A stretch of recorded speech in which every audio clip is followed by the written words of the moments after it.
وداعيا إلى الله بإذنه وسراجا منيرا নবী করিম সাল্লাল্লাহু আলাইহি ওয়াসাল্লামের নামাজ কিরূপ ছিল এই প্রসঙ্গে আলোচনা করব। তাফসীরে নূরুল কোরআন 16 নম্বর খণ্ড 176 নম্বর পৃষ্ঠায় লিখেছেন আমাদের প্রিয় নবী করিম হযরত রাসূল করিম সাল্লাল্লাহু আলাইহি ওয়াসাল্লাম যখন নামাজের রত হতেন তখন তার অন্তর থেকে এমন শন শন আওয়াজ শব্দ উঠিত হতো যেন তামার কড়াই যা পানিতে ভরপুর রয়েছে এবং প্রচন্ড অগ্নি উপর থাকার কারণে তা থেকে শব্দ হয়ে থাকে। প্রিয় নবী করিম সাল্লাল্লাহু আলাইহি ওয়াসাল্লাম এর নয়ন মনের পরিতৃপ্তি হলো নামাজ। তাফসীরে নূরুল কোরআন 16 নম্বর খণ্ড 176 নম্বর পৃষ্ঠায় লিখেছেন রাসূল করিম সাল্লাল্লাহু আলাইহি ওয়াসাল্লাম বলেছেন কুররাতু আইনি ফিস সালাতি, আমার নয়নের পরিতৃপ্তি হলো নামাজ।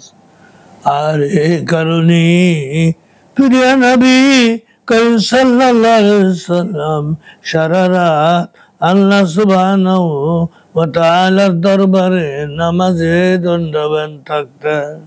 দীর্ঘ সময় পর্যন্ত তিনি নামাজে দাঁড়িয়ে থাকতেন বলি তার পা ফুলে উঠেছিল।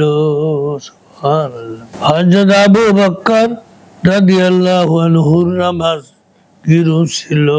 তাফসীরে নূরুল কোরআন 16 নম্বর খণ্ড 178 নম্বর পৃষ্ঠায় লিখেছেন হযরত আবু বকর রাদিয়াল্লাহু আনহু এর অবস্থা এই ছিল যে তিনি যখন নামাজে দণ্ডায়মান হইতেন তখন মনে হতো যেন একটি প্রাণহীন কাষ্ঠখণ্ড দণ্ডায়মান রয়েছে। হযরত আব্দুল্লাহ ইবনে জুবায়ের রাদিয়াল্লাহু আনহুর নামাজ কিরূপ ছিল? তাফসীরে নূরুল কোরআন 16 নম্বর খণ্ড 178 নম্বর পৃষ্ঠায় লিখেছেন হযরত আব্দুল্লাহ ইবনে জুবায়ের রাদিয়াল্লাহু আনহু যখন কাবা শরীফ প্রাঙ্গণে নামাজ আদায় করতেন, বিশেষ করে যখন সিজদারত হতেন, তখন পবিত্র কাবার বহু কবুতর তার পৃষ্ঠদেশে উপবিষ্ট হইত। হযরত আলী রাদিয়াল্লাহু আনহু এর নামাজ কিরূপ ছিল শুনুন।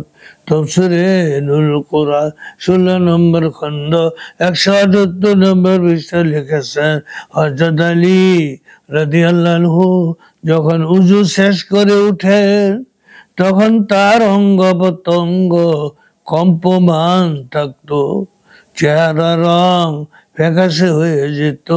তাকে এমন ভাবে ভীত সন্ত্রস্ত হতে দেখে একবার তার খাদেম বিস্ময় প্রকাশ করে জিজ্ঞাসা করলেন, হুজুর আপনি অসুস্থ হয়ে পড়েছেন? তিনি খাদেমকে বললেন, তুমি জানো না আমি কোন দরবারে হাজির হওয়ার জন্য যাচ্ছি? সেই সর্বশক্তিমান আহকামুল হাকিমিন আল্লাহ রাব্বুল আলামিনের মহান দরবারে উপস্থিত হতে চলেছি, যিনি বিচার দিবসের মালিক। এমন অবস্থা ভীত সন্ত্রস্ত না হয়ে উপায় বাকি। আখিরু দাওয়ানা আনিল হামদুলিল্লাহি রাব্বিল আলামিন।